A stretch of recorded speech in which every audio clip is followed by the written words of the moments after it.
ቤኒቶ ሙሶሎኒ የሮማን ግዛት ለማስፋፋትና በ1888 በአድዋ ጦርነት የደረሰበትን ሽንፈት ለመበቀል በማሰብ በመስከረም 23 1928 ኢትዮጵያን ወረረ። ወደ ሀገራችን ኢትዮጵያ ወረራውን ከማስፋፋቱ በፊት ኤርትራንና ሶማሌላንድን ለረጅም ጊዜያት በቀኝ ግዛት ስር ካቆየ በኋላ ግዛቱን ወደ ኢትዮጵያ ማስፋፋትና የአድዋውን ሽንፈት የመበቀል ስትራቴጂን ነደፈ። ኤርትራ ለጣሊያኑ ወደ ኢትዮጵያ መግቢያና መውጫ በር ሆና ካምፕ ሆናም ታገለግል ነበር።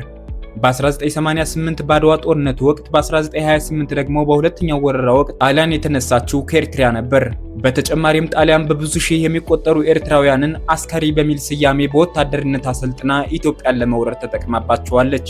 ኢጣሊያ የኢትዮጵያን ምስራቃዊና ደቡባዊ ክፍል በቀላሉ ለመቆጣጠርም የሶማሌላንድ ይዞታዋን ተጠቅማለች።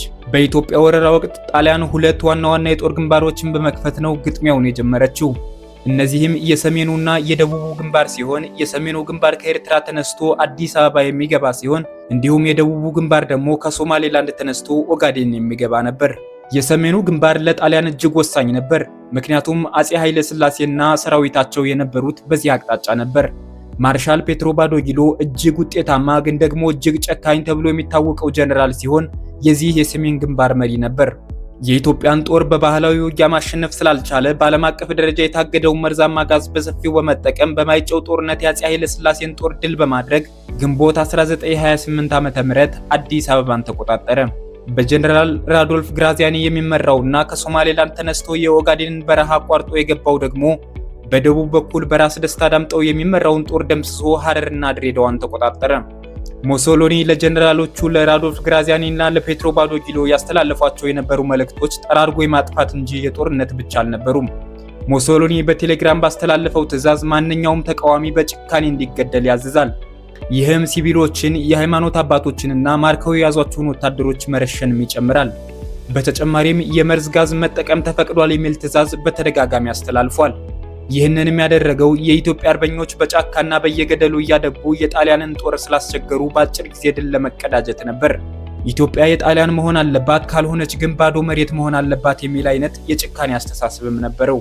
በወቅቱ የኢትዮጵያ ጦር በአብዛኛው የነበረው የቆዩ ጠመንጃዎች ሲሆኑ ጣሊያን ግን በዓለም ላይ እጅግ ዘመናዊ የሚባሉ የጦር መሳሪያዎችን አሰልፋ ነበር። ታዲያ ይህ ሁሉ የጣሊያን ጭፍጨፋና እልቂት ለ5 ተከታታይ ዓመታት በሀገራችን ኢትዮጵያ ላይ በሚዘገንን መልኩ ተጠናክሮ ቀጥሏል። ከዚህ ሁሉ ጭፍጨፋና እልቂት ግን በብዙ ኢትዮጵያውያንና በታሪክ ጠባሳነቱ የሚታወቀው የካቲት 12ቱ የአዲስ አበባ ጭፍጨፋ ነው። በኢትዮጵያ ታሪክ ጥቁር ጠባሳ ተብሎ የሚታወሰው ይኸው ጭፍጨፋ የተፈጸመው ልክ በዛሬዋ ቀን በየካቲት 12 ቀን 1929 ዓ.ም ነበር። በወቅቱ ዕውቁና ጨካኙ የጣሊያን ጀነራል ራዶልፍ ግራዚያኒ የአዲስ አበባ ነዋሪዎችን ሰብስቦ መድረክ ላይ ወጥቶ ንግግር በማድረግ ላይ ሳለ ሁለቱ የኤርትራ ተወላጅ ኢትዮጵያውያን አብርሃም ደቦጭና ሞገስ አስገዶም በወቅቱ የጣሊያን እንደራሴ በነበረው ማርሻል ግራዚያኒ ላይ የቦምብ ውርጅብኝ አወረዱበት። በወቅቱ ግራዚያኒ ክፉኛ ቆሰለ እንጂ አልሞተም ነበር። አብርሃምና ሞገስ ቦምቡን ከወረወሩ በኋላ ከቤተ መንግስቱ ቅጥር ግቢ ለማምለጥ የረዳቸው ሲሞን አደፍርስ የተባለ ወጣት አሽከርካሪም ነበር። ሲሞን አስቀድሞ በመኪናው ተዘጋጅቶ ይጠብቃቸው ነበር። ጥቃቱ እንደተፈጸመ በነበረው ከፍተኛ ግርግር መሃልም ሁለቱን ጭኖ ከአዲስ አበባ አስወጣቸው። መጀመሪያ ወደ ዝቋላ ገዳም በመቀጠልም ወደ ሰሜን ሸዋ በመሄድ አርበኞችን ተቀላቀሉ። ሲሞንም በኋላ ላይ በጣሊያኖች ተይዞ በጽኑ ተገርፎ እንደተገደለ ታሪክ ያስረዳል። ራዶልፍ ግራዚያኒ በዚያ በቀል በሰጠው ትዕዛዝ መሰረት ለ4 ተከታታይ ቀናት በተለይ ግን ለ3 ቀናት በአዲስ አበባ ከተማ ላይ ታሪክ የማይረሳው እልቂት ተፈጸመ።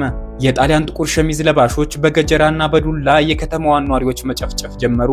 ቤቶችንም ነዳጅ እየረጩ ከነነዋሪዎቻቸው አቃጠሉ። እንደ ታሪክ ምሁራንም ግምት በእነዚህ 3 ቀናቶች ውስጥ ብቻ ከ19000 እስከ 30000 የሚደርሱ ኢትዮጵያውያን ንጹሃን ተረሽነዋል።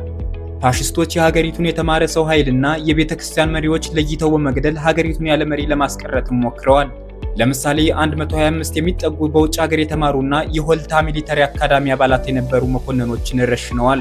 በጭፍጨፋው ማግስት ጣሊያኖች ወደ ደብረ ሊባኖስ ገዳም በመሄድም ከ2000 በላይ መነኩሴዎችንና ዲያቆናትን ረሽነዋል። ይህ ሁሉ የሆነው ቤተ ክህነቱ ለአርበኞች የሞራል ድጋፍ ይሰጣል በሚል ስጋት ነበር።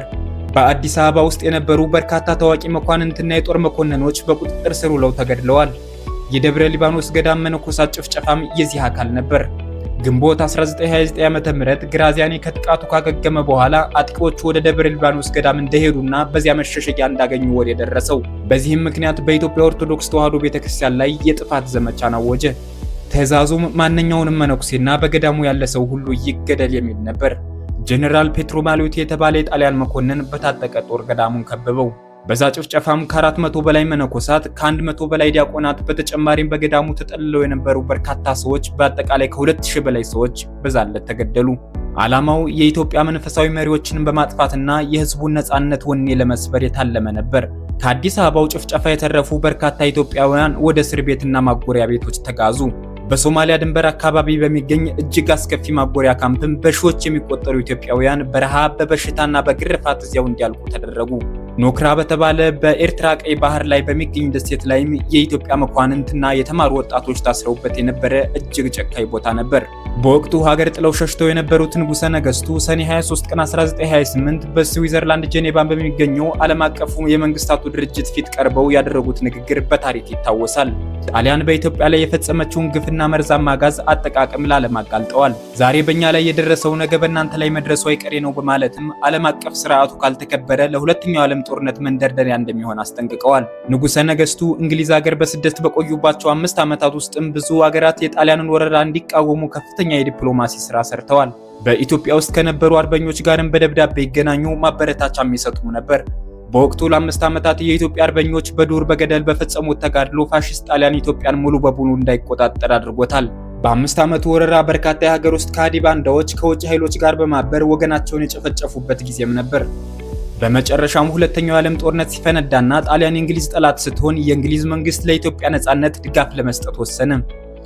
ጌዲዮን ፎርስ የተባለ ከኢትዮጵያ አርበኞች ጋር የጣሊያን ሰራዊትን የሚዋጋ ኃይልን በሱዳን ካርቱም በኩል ተደራጅቶ ወደ ኢትዮጵያ ገባ። ይህ ኃይልም በወቅቱ 3 ዋና ዓላማዎች ነበሩት። አንደኛ ንጉሠ ነገሥቱን ወደ ሀገራቸው መመለስ ሲሆን፣ ሁለተኛ በየጫካው ያሉ አርበኞችን ማስተባበርና ማስታጠቅ ነበር። በመጨረሻ የጣሊያንን የጦር ሰፈሮች በመምታት አዲስ አበባን ነፃ ማውጣት የመጨረሻ ግቡ ነበር። ጌዲዮን ፎርስ ቁጥሩ ከጣሊያን ጦር አንጻር በጣም አነስተኛ ነበር። ወደ 2000 አካባቢ ወታደሮች ብቻ ነበሩት። ሆኖም ግን በማስፈራራት ዘመቻ ጦሩ እጅግ ግዙፍና ዘመናዊ እንደሆነ በማስመሰል የጣሊያን ወታደሮች እንዲሸበሩና እጃቸውን እንዲሰጡ አደረገ። በተጨማሪም የጣሊያንን ስንቅና መገናኛ መስመሮች በመቁረጥ ጦሩን አዳከመ። እንዲሁም ከአርበኞች ጋር በመቀላቀል ኃይላቸውን አጠናከሩ።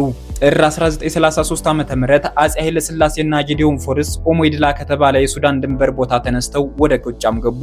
በመቀጠልም ቡሬና ደብረ ማርቆስን ከተሞች ከጣሊያን ነፃ በማውጣት ትልቅ ድልን ተቀዳጁ። ሚያዝያ 27 ቀን 1933 ዓ.ም በጀነራል ዊንጌትና በአርበኞች የሚመራው ጌዲዮን ፎርስ ንጉሠ ነገሥቱን አጅቦ አዲስ አበባ ገባ። አስታውሱ፣ ይህ ቀን ጣሊያን አዲስ አበባን ከያዘችበት ቀን ጋር አንድ መሆኑ ለኢትዮጵያውያን ትልቅ ትርጉም ነበረው። ሚያዝያ 27 ቀን በኢትዮጵያ ታሪክ ውስጥ ትልቅ የድል ቀን ተብሎ የሚከበር እጅግ ታላቅ ብሔራዊ በዓል ነው። ይህ ቀን የኢትዮጵያ ሉዓላዊነት ዳግም የተረጋገጠበትና የፋሺስት ጣሊያን የ5 ዓመት የግፍ አገዛዝ በይፋ ያከተመበት ዕለት ነበር። የዛሬው የካቲት 12 ዝክረ ሰማዕታት ዝግጅታችን የተከታተላችሁትን ይመስል ነበር። ቤቱን ፎሎው ማድረግ ቤተሰብ